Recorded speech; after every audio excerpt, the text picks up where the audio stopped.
오늘 본문의 이방연이었던 수로보니게의 여인은 겸손과 간절한 믿음은 유대 종교 지도자들의 형식적이고 예식적인 그 신앙, 우리가 비춰볼 때에 좋은 대조가 될 수가 있습니다. 즉 믿음으로 예수님께 나갔던 수로보니게 이 여인이 예수로부터 칭찬과 기도의 응답을 받았던 반면에 유대 종교 지도자들이 예수로부터 책망을 들은 그 사실을 통해서 구원은 물론 모든 문제는 혈통과 민족이 아니라 율법이 아니라 내가 노력해서 된다는 것도 아니고 정말 내가 언변이 좋다고 해서 된 것도 아니고 오직 하나님에 대한 그 믿음으로 말미암아 모든 것들이 구원받을 뿐만 아니라 해결된 줄로 믿으시길 바랍니다. 주님의 소문을 듣고 즉시 나와 합니다. 오늘 이 여인은 주 앞에 나와 간구합니다. 그리고 엎드려 호소하며 절을 합니다. 오늘 저와 여러분도 마찬가지 이 여인의 간구를 하나님께서 예수님께서 들어주셨듯이 당신 앞에 엎드려 이 시간에 호소하는 우리 모든 성도들의 그 간절함과 그 간구는 역시 들어주실 줄로 믿으시기를 바랍니다. 이 여인의 예수님, 우리의 예수님, 이 여인의 하나님이 곧 우리의 하나님인 줄로 믿습니다. 그래서 오늘 본문의 25절, 26절 말씀해 보니까 이렇게 말씀하고 있어요.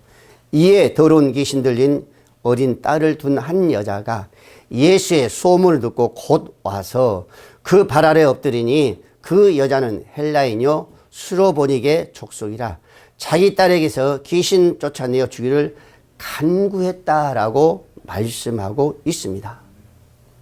여기서 중요한 우리가 문구를 보면은 이 여인은 예수의 소문을 들었다 그랬었습니다. 예수의 소문을 들었다. 소문이란 것은 언어에서 보면요 경청하다, 주의하다 그랬었습니다. 두루집에 있는 그 예수님이 과연 어떤 예수님인가를 들으시면 간청하고 주의해서 들은 겁니다. 이 예수님이 과연 어떤 예수님인가, 어떤 사람인가, 건강한 사람인가, 아니면 나약한 사람인가, 정말 하나님의 아들인가, 정말 이분이 전능하신 하나님이신가, 우리를 고치신 자인가, 우리의 모든 해결을 된 자인가, 간절한 그 주의하면서 주의 있게 기록이면서 경청했던 그 여인의 내용입니다. 여러분, 곧이란 것은요 즉시입니다. 이 여인은 예수님의 그 모든 소문을 듣고 멈추지 않고 즉시 나왔습니다. 즉시 예수님이 나와서 자기의 딸을 고쳐달라고 하면서 소리치며 부르짖며 엎드려 정말로 예언한 것을 우리가 볼 수가 있습니다. 여러분, 더러운 귀신 어린 딸을 둔 이 여인은 헬라 여인으로서의 수로보니게 족속이었습니다. 오늘도 본문의 말씀을 그러잖아요. 근데 마침 예수님의 소문을 듣고 예수님께서 두로 지방에 계실 그때였었습니다. 그러니까 그때 바로 예수님을 찾아가 엎드려 절하고 딸에게서 그 귀신을 쫓겨달라고, 자기 딸을 고쳐달라고 예언하는 것이죠. 우리는 이 여인을 보고 또한 이 여인이 주님께 은혜를 구하는 모습을 보면서 고난이 가져다 주는 유익에 대해서 한번 생각해 볼 필요가 있다는 겁니다. 왜 그럴까? 이 여인은 어린 딸과 함께 살고 있었던 어머니였었어요. 남편은 잃었습니다. 없었어요. 그리고 홀로 애로운 과부의 그 삶을 지금 살아가고 있는 그런 시기입니다.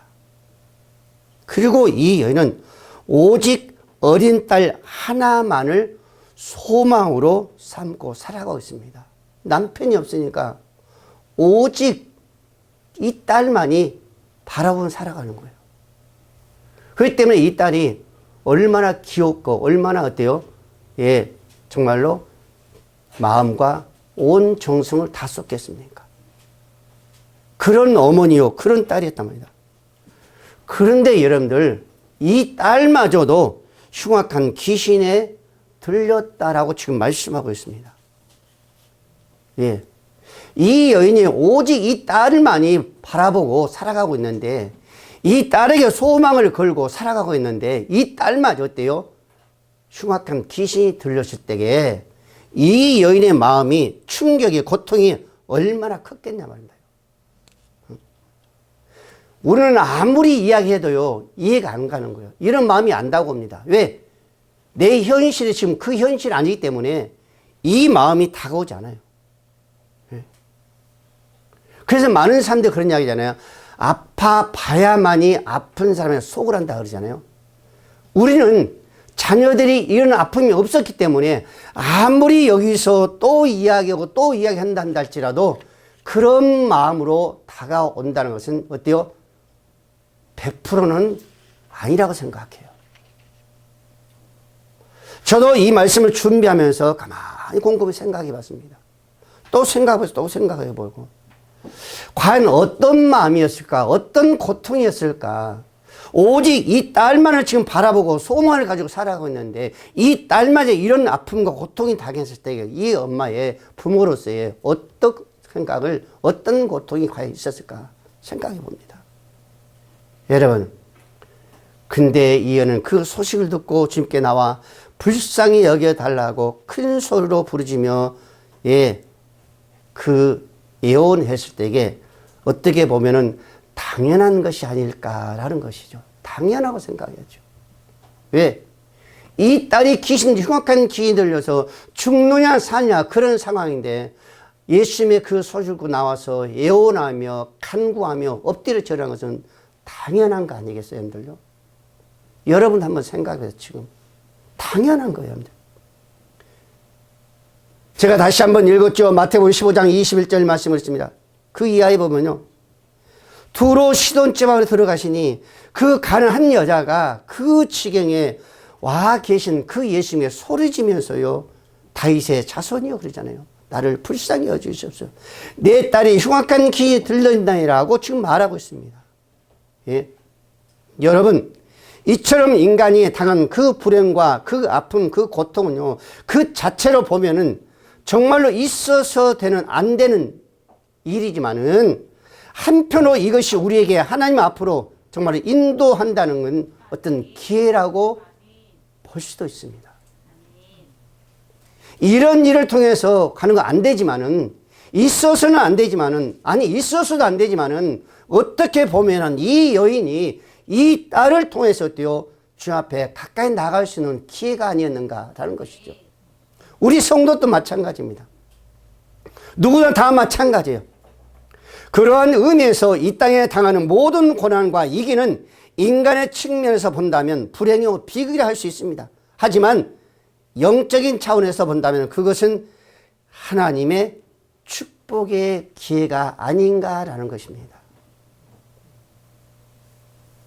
그때 생각해 보면 그러죠. 여러분, 행복하고 만족한 상황에 있을 때 하나님에 대한 필요를 별로 느끼지 않잖아요. 이 여인도 마찬가지였어요. 이 딸이 건강했더라면 이렇게 예수 앞에 나와 엎드리면서까지 간절히 그 예언한 그 모습이 있었을까요? 그렇지 않았을 거예요. 이 여인의 딸이 건강했다면 오늘 이 말씀에도 나오지 않습니다. 오늘 저와 여러분들 그런 모습이 아니었을까요, 여러분들요? 응?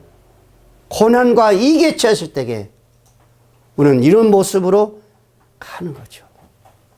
여러분, 하나님을 찾는 우리 인간들의 속성을 생각한다면요, 우리 삶에서 일어나는 온갖 불행과 일들과 고난들 어쩌면요, 가장 귀한 하나님의 은혜라고 할 수 있지 않을까라는 것입니다. 많은 사람들이 예수를 만난 그 과정을 보면은 물론 일반적인 생활 속에서 예수를 만난 사람도 있습니다. 그러나 절실하게 예수를 붙드는 사람들을 보면은 정말로 예수 아니면은 정말로 예수를 사랑하는 그 마음, 그 자랑 그 모습을 보면은 그 사람들이 보면은 어디서 예수를 만났는가? 공통점은 이 여인처럼 정말로 간절한 그 예언 속에서 그런 아픔과 이기 속에서 예수를 만난 자들이 그런 모습이죠. 그래서 그들은요, 웬만큼 얼음 가지고는 어때요? 주님을 떠나는 그런 일이 있을 수가 없는 거죠. 여러분이 만일 이 여인 같은 이런 얼음이 온다면 과연 어떻게 됐을까라는 것입니다. 불평할까요? 낙심할까요? 오히려 우리는 이 여인을 바라본다면 우리도 마찬가지 감사할 수 있는 자가 되어야 된다는 겁니다. 여러분, 사도 바울이 이렇게 말합니다. 고린도후서 1장 8절 말씀에 형제들아 우리가 아시아에서 당한 고난을 너희에게 모르기를 원하지 아니하노니 심에 겹도록 심한 고통을 당하여 살 소망까지 끊어지고 우리는 우리 자신의 사형 선고를 받은 줄 알았으나 이는 우리로 자기를 의지하지 말고 오직 죽은 자를 살리시는 하나님을 의지하게 하려 하심이라 라고 사도 바울이 고백한 것을 우리는 여기서 볼 수 있습니다. 그 고난, 사도 바울이 그 고난을 생각해 볼 때 우리는 상상할 수 없죠. 어떻게 그런 환경 속에서, 그런 고난 속에서, 그런 고통 속에서 정말 죽음의 사슬을 여러 번 넘기면서까지 하나님을 의지했을까? 그런 환경 속에 어떻게 범사에 감사하라고까지 우리에게 권면하고 있을까라는 것입니다. 근데 사도 바울은 답은 그겁니다. 오직 죽은 자를 다시 살리신 하나님을 의지하게 하시려고 그랬습니다. 오늘 저와 여러분들에게 이런 고난이 온다면은 오늘 사도 바울처럼 하나님을 의지하게 하시려고, 하나님을 사랑하게 하시려고, 그분을 붙잡게 하시려고, 그분의 지셨던 피 흘렸던 그 십자가를 지게 하시려고 이러한 고난이 온다는 것을 우리는 생각하면서 오늘 사도 바울처럼 감사할 수 있는 자가 되어야 될 줄로 믿습니다. 성경에 보면요, 죽게 나가 간절히 은혜를 구했던 사람들 우리 보면은 하나같이 똑같은 공통점이에요. 부에 있는 사람들이 아닙니다. 행복해 된 사람들이 아니었었어요. 다 힘든 사람입니다. 아이로의 딸, 그 딸도 역시 마찬가지 힘들었던 딸이죠. 혈중 여인 12년 동안을 고통당한 여인이었습니다. 백부장이 주 앞에 나왔던 그 사건을 보면은 평안했었어요? 안 그랬어요. 자기의 종이었었지만은 그 중풍병을 통해서 너무너무 힘든 그 고통을 보고 고통스러워서 정말 어쩔 수 없는 것이 나온 것이 아니라 정말로 고쳐야 되겠다는 것, 정말로 나아야 됐다는 것을, 정말로 건강해야 되는 것을 그런 모습 속에서, 생각 속에서 주님 앞에 나온 거 아니었습니까? 다 그런 사람이라고 합니다. 여러분, 우리 지금도 마찬가지입니다. 우리 주도 마찬가지예요. 여러분들이 고난과 위기 속에서 하나님께 나감으로써 인간의 불행을 하나님의 축복의 기로를 삼을 수 있는 오늘 저와 여러분들이 되어야 될 줄로 믿으시길 바랍니다. 두 번째로, 이 여인은 딸의 구원을 위해서 엎드렸습니다. 이게 첫 번째입니다. 오늘 저와 여러분들이 이 여인처럼 엎드려야 된다는 것은 우리는 이미 예수를 얻은 자입니다. 그리고 첫 번째는 뭐요? 그의 나라와 그 의를 위해서, 주님의 영광을 위해서 엎드려야 될 줄로 믿습니다. 두 번째는 뭐요? 이 여인처럼 여러분들은 자녀들을 위해서 쉬지 아니하고 엎드리며 부르짖을 수 있는 기도할 수 있어야 된다는 거예요. 한번 가만히 생각해 보세요. 자녀들을 위해서 내가 해줄 수 있는 것이 무엇인가? 오늘 이 여인도 역시 마찬가지였습니다. 흉악한 귀신 그 딸을 위해서 내가 할 수 있는 것이 무엇인가? 아무것도 없다는 것을 이 여인은 아는 거예요. 오직 예수파에 나은 거죠. 오늘 많은 보통 사람들 그러잖아요. 자녀들 아프면 그런 이야기 많이 하잖아요. 정말로 힘들어하고 정말로 심적으로 고통스러워하고 차라리 내가 아팠으면 더 낫겠지 않을까. 그런 말까지 하잖아요. 왜 그럴까요?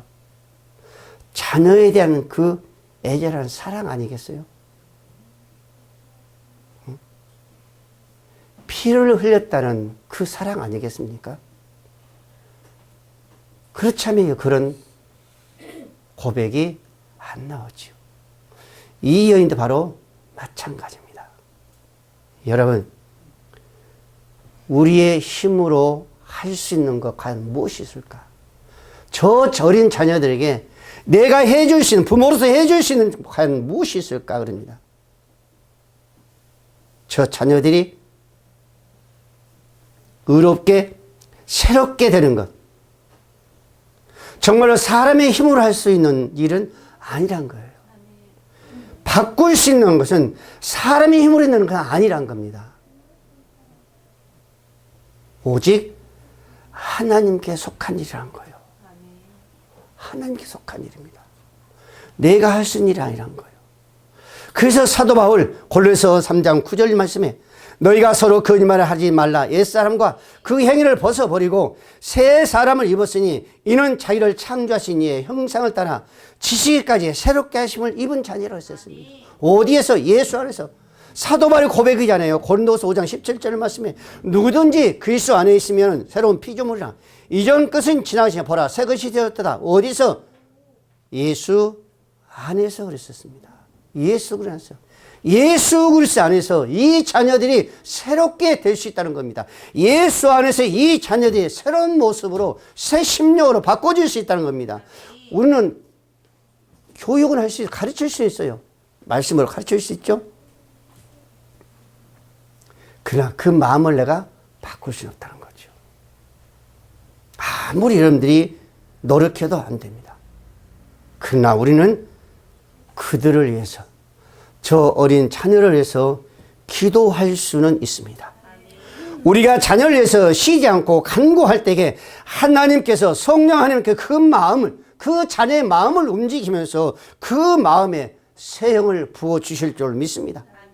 정말 그 마음에 저 자녀들이 뭔가 악한 생각, 아니면 어떤 삐뚤어 생각, 원망과 불평이 있더라면 그 마음을 움직일 자는 성령 하나님이시여 그 마음에 부드러운 마음을 주실 것이고 원망과 불평 속에 기쁨을 줄 것이고, 아, 이제는 나도 성장하면서 저 자녀들에게 봉사할 수 있는, 정말 소중할 수 있는 자녀들이 될 수 있다는 거죠. 우리는 그거밖에 없는 거예요. 그래서 우리가 기도할 때에 하늘에서 영원한 그 축복을 누릴 수 있는 그 통로가 바로 우리 부모님들의 자녀에 대한 그 기록이 아닐까라는 것입니다. 욥은 욥기 1장 5절 이야기 이렇게 말합니다. 그들의 차례대로 잔치를 끝내면 욥이 그들을 불러다가 성결하게 하되 아침에 일어나서 그들의 명수대로 번제를 드렸으니 이는 욥이 말하기를 혹시 내 아들들이 죄를 범하여 마음으로 하나님을 욕되게 하였을까 함이라. 욥의 행위가 항상 이러했다 그랬었습니다. 그 많은 자녀들을 그들끼리 생일잔치하거나 하고 나면 혹시 자녀들이 하나님의 죄를 지었지 않을까 하고 그들 불러다가 다시 번제를 드렸다고 했습니다. 예배를 드린 거, 기도한 겁니다. 하나님, 이 자녀들이 혹시 하나님 보시기에 잘못한 거 있다면 저들을 용서해달라고 기도했던 자가 바로 욥이었습니다. 욥.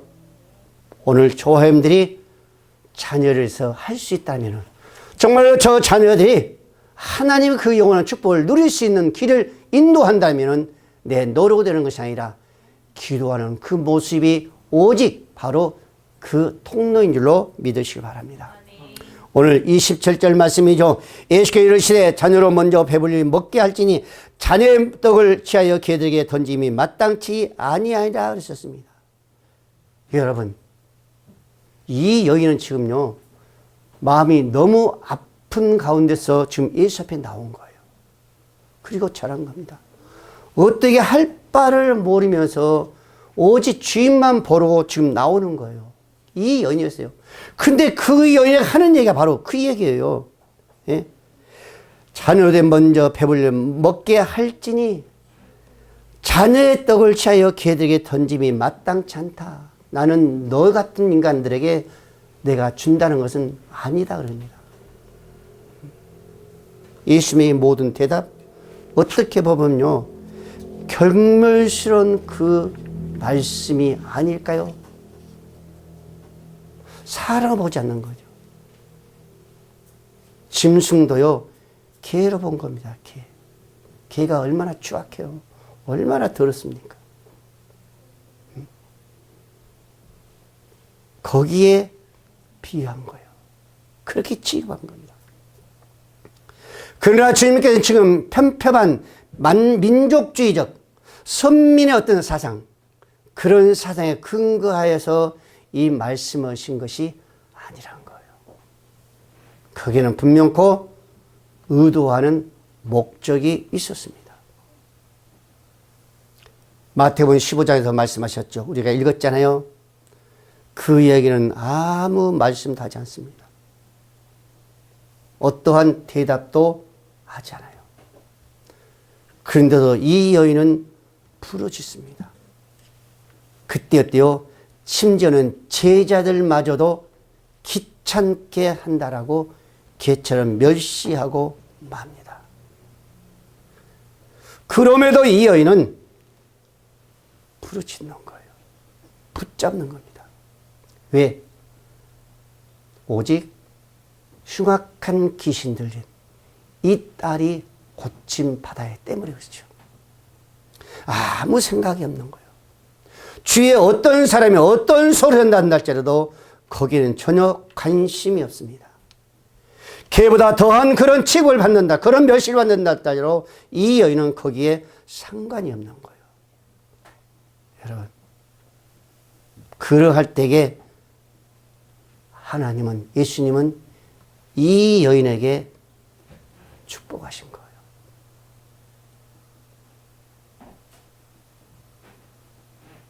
여자여, 내 믿음이 크도다 그러잖아요.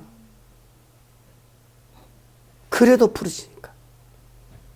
여러분, 하나님께서는 은혜와 축복이 클수록 이에 상응하는 시험과 장애물을 우리 앞에 놓을 때가 있다는 것입니다. 이 여인을 볼 때에. 그런데 성경에 봐도요, 그런 모습이 역시 있었습니다. 그런 인물이 역시 있어요.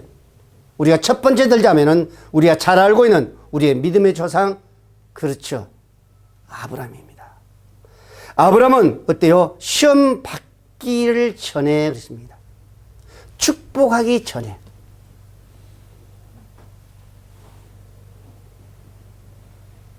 그 재물을 드리려 하기 전에 먼저 아브라함에게 시험하는 거죠.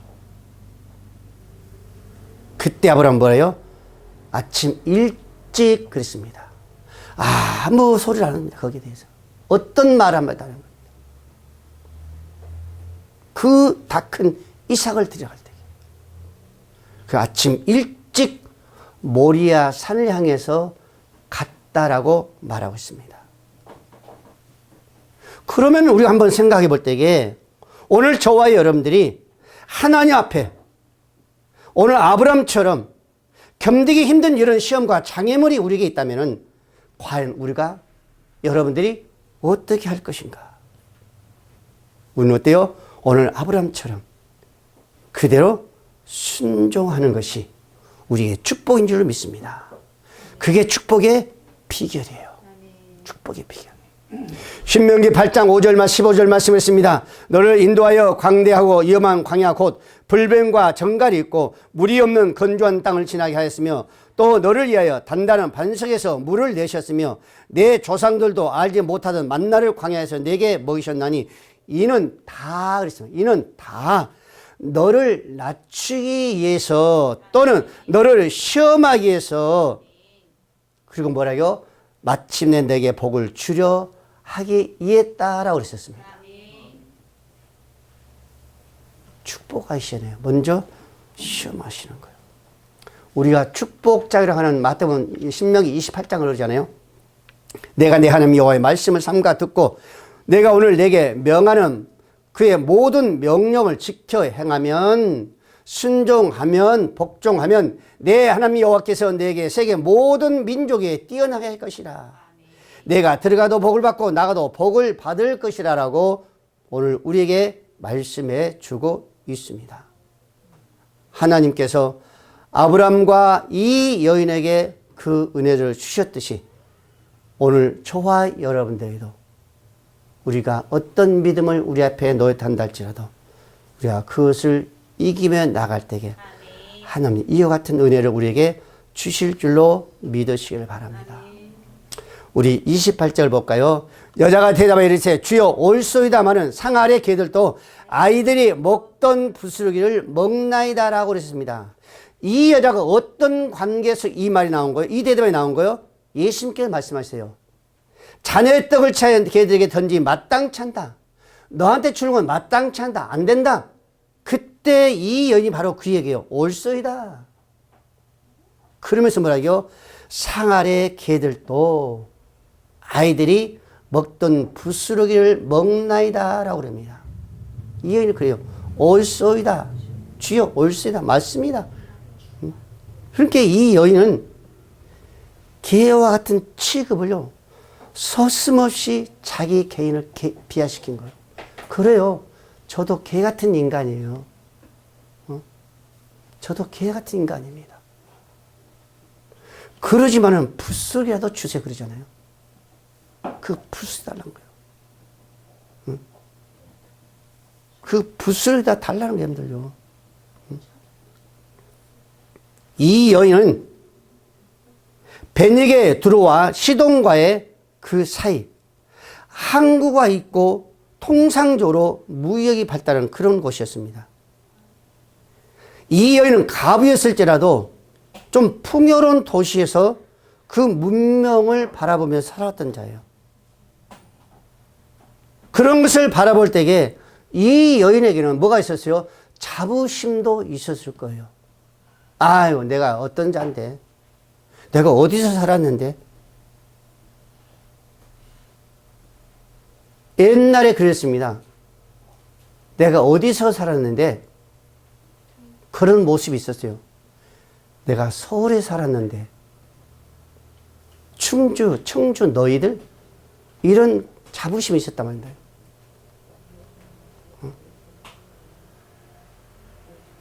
뭐가 있습니다. 뭐가 있어요. 뭔가 긍지가 있어요.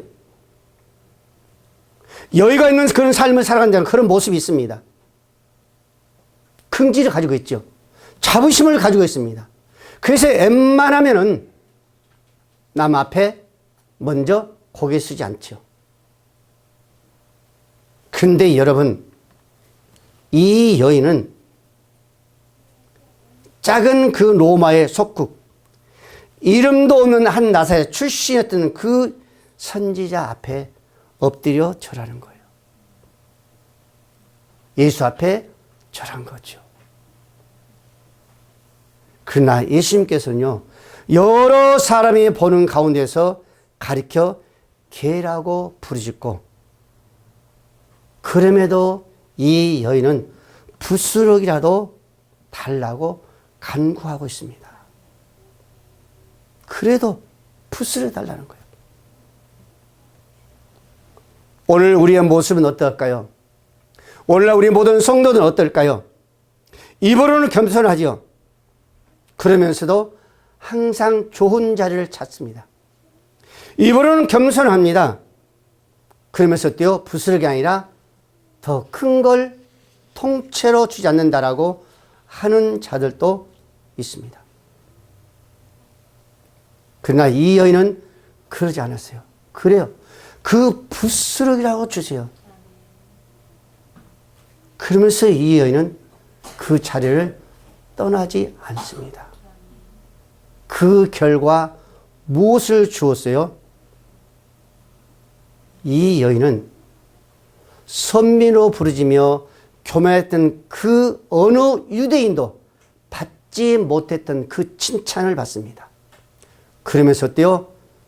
하나님은 이 여인에게 구원하여 주시는 거예요. 이게 축복입니다. 여러분이 언제나 하나님 앞에 나아갈 때에 바로 이런 모습이 돼야 되지 않을까요? 즉 하나님의 은혜라면 부스러기라고 줬사오니 하나의 문지기라고 줬사오니 낮은 마음으로 겸손한 마음으로 나아가야 되지 않겠습니까? 그리할 때 하나님은 이 여인처럼 부스러기가 아닌 넘치는 그 은혜를 주실 것이고 문지기가 아닌 최고의 상속으로 하나님께서 앉아주실 줄로 믿으시기 바랍니다. 여기서 우리가 요셉을 한번 생각하지 않을 수가 없습니다. 요셉. 여러분, 요셉은 그 국무총리 자리에 앉을 때까지 과정을 볼 때에 어디서부터 시작이 되었는가라는 것이죠. 한번 생각해 본다면 이 요셉은 형들로부터, 가정에서 형들로부터 시기와 질투와 믿음 속에서 미움 속에서 버림을 받고 가정을 떠난 그 순간부터 시작이 된 거예요. 그러나 결국엔 어때요? 국무총리의 상석에 하나님이 높이 앉히신 겁니다. 그래서 창세기 45장 4절 말씀이 그러죠. 요셉의 형들에게 이르시되 내게 가까이 오소서 그대의 가까이 하니 이르되 나는 당신들이 아우 요셉이니 당신들이 애굽의 판자라. 하나님은 이미 요셉의 그 겸손한 그 마음, 낮아진 그 마음을 보시고 이미 국무총리의 자리에 딱 상소로 앉힌 겁니다. 하나님 높이신 거예요. 그 이후에 그 가난에 뭐가 들어? 흉년이 들어서 형들을 만나는 그 순간 형들은 알아보지 못했지만 요셉은 형들을 바라보면서 이 고백을 합니다. 당신 나를 이곳에 팔았다가 해서 근심하지 마소서, 한탄하지 마소서. 하나님의 생명을 구원하시려고 나를 당신보다 먼저 보내셨나이다. 나를 이리로 보낸 것은 당신들이 아니요 하나님이시라. 하나님이 나를 바로에게 아버지로 삼으시고 그 온 집의 주로 삼으시며 애굽 땅 통치자로 삼으셨다라고 요셉은 형들에게 말합니다. 여러분, 하나님은 말 속에서 앉은 자를 상수로 높이신 하나님 줄 믿으시기 바랍니다. 요셉, 아니 오늘 이 여인이었습니다. 그래서 야고보 4장 6절에 했습니다. 더 큰 은혜를 주시나니 그러므로 일러스되 하나님이 교만한 자를 물리치시고 겸손한 자에게 은혜를 주신다 하셨느니라. 잠언 3장 34절 말씀에 진실로 그는 거만한 자를 비웃으시며 겸손한 자에게 은혜를 베푸신다라고 말씀하셨습니다. 오늘 저와 여러분도 이 여인처럼 정말로 간절한 애절한 그 겸손한 그 마음, 우리는 주 앞에 나가야 될 줄로 믿으시길 바랍니다. 마지막으로 29절 30절입니다. 예수께서 이르시되 이 말을 하셨으니 돌아가라 귀신이 내 딸에서 나갔느니라.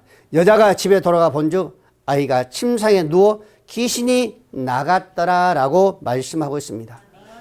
근데 여러분 오늘 마태복음 15장 27절 이하에 이렇게 말합니다. 여자가 이르되 주여 올소이다마는 개들도 제 주인의 상에서 떨어지는 부스러기를 먹나이다 라고 하니 그 즉시 예수께서 말씀하시기를 예수께서 대답하여 이르시되 여자야 내 믿음이 크도다 그랬습니다. 그래서 말하기를 내 소원대로 되리라 라고 말합니다. 여러분 이 여인의 믿음으로 흉악한 귀신 들인 그 딸은 고침을 받았습니다. 이 여인의 믿음으로. 여러분 지금 우리 예수님은 어느 곳에서요? 귀신 들린 딸의 곁에 있는 것이 아니었어요. 멀리 떨어져 있습니다. 그 거리는 모르겠어요. 얼마가 떨어져 있는지. 지금 예수님은 이 귀신 들린 이 딸을요, 볼 수도 없습니다. 어떤 모습인가, 어떤 상태인가도 알지 못합니다. 보지 못하기 때문에. 근데 주님은 이 여인의 그 믿음을 보시면서, 그 애절한 그 간절함을 보시면서 과연 내 믿음이 크도다 그랬었습니다. 그 순간 이 딸은 귀신이 떠나가며 거기서 놓여 자유했다라고 성경은 우리에게 말씀하고 있습니다. 여러분, 여기서 중요한 건 뭐예요? 우리 하나님은 우리가 말하지 않아도 우리의 모습을 보실 뿐만 아니라 우리의 믿음을 보실 뿐만 아니라 시 공간을 초월하신다는 우리는 여기서는 깨달아야 될 줄로 믿으시길 바랍니다. 우리가 꼭 다가가서 뿐만 아니라 우리가 지금 꼭 매달려서 뿐만 아니라 어디서든 간에 우리 주님은 우리의 모습을 보고 계신다는 것. 우리 예수님은 무슨 일인지 원하시면은 다 할 수 있다는 것을 우리는 알아야 되는 거예요. 우리의 기도를 어디서든 다 듣고 계신다. 그래서 늘 하는 얘기가 그러잖아요. 우리 예수님은 전지전능 하나님이다. 다 알고 계시면서 다 모든 것을 해결하심이라는 것을 우리는 늘 말씀하고 있습니다. 그렇습니다. 오늘 저와 여러분들 오늘 이야기 우리가 기도한 모든 것은 하나님 이미 다 들으신 줄 믿습니다. 우리의 그 모습, 우리의 그 마음, 우리의 아픔 그 마음, 우리의 그 모든 현실을 우리 주님은 다 보셨습니다. 그래서 사도 바울이 이렇게 말합니다. 에베소 3장 19절 말씀에 넓이와 길이와 높이와 깊이가 어떠함을 깨달아 하나님의 모든 충만하신 것으로 너에게 충만하시를 구하노라. 우리 가운데서 역사하시는 능력대로 우리가 구하거나 생각한 모든 것에 더 넘치도록 능히 하실 이에게 말하기를 교회 안에서와 그리스도 예수 안에서 영광이 대대로 무궁토록 있기를 원한다라고 사도 바울은 에베소 교인들에게 말하고 있습니다. 오늘 초화연들이 마찬가지입니다. 사랑하는 우리 모든 성도 여러분, 오늘 본문에 보면은 예수님께서 그 간절한 소원을 빌며 간구하는 정말로 부르짖는 그 여인에게 하였던 그 모습, 멸시하는 그 모습, 모욕적인 그 언사, 이것은 시험하기 위해서 과연 너희가 어떠한 자인가를 하나님은 보기 위해서, 예, 그 마음이 어떤 마음인가, 그 생각이 어떤 생각하고 있는가, 이걸 보시기 위함이었다는 것입니다. 그러나 여인은 거기서 물러가지 아니하고 그래도 조사오니, 붓으로도 조사오니 그사로 달라는 거죠. 그의 하나님 어때요? 축복하셨습니다. 여자야, 내 믿음이 크도다. 내 소원대로 되리라라고 말씀하셨습니다. 사랑하는 우리 모든 성도 여러분, 먼저 축복 주시네. 오늘 본문의 말씀에 보니까 하나님 반드시 우리에게 뭘 주신다? 시험을 주신다는 겁니다. 지금까지도 앞으로도 마찬가지입니다. 어떤 시험이 우리에게 다가온다 할지라도 우리는 거기서 물러서지 않고 반드시 극복함으로 말미암아 주님 어떤 것을 우리에게 대한다 할지라도 우리는 거기에 쫓아갈 수 있는, 거기에 우리는 응할 수 있는, 오늘 이 여인처럼 더한다 할지라도 오늘 주님을 붙잡을 수 있는 오늘 저와 여러분들이 되어서 반드시 이 하나님의 축복을 정말로 우리뿐만 아니라 우리 자녀들까지도 그런 신앙으로, 그런 믿음으로 그 축복을 누릴 수 있기를 주님의 이름으로 축복을 드립니다. 기도합니다.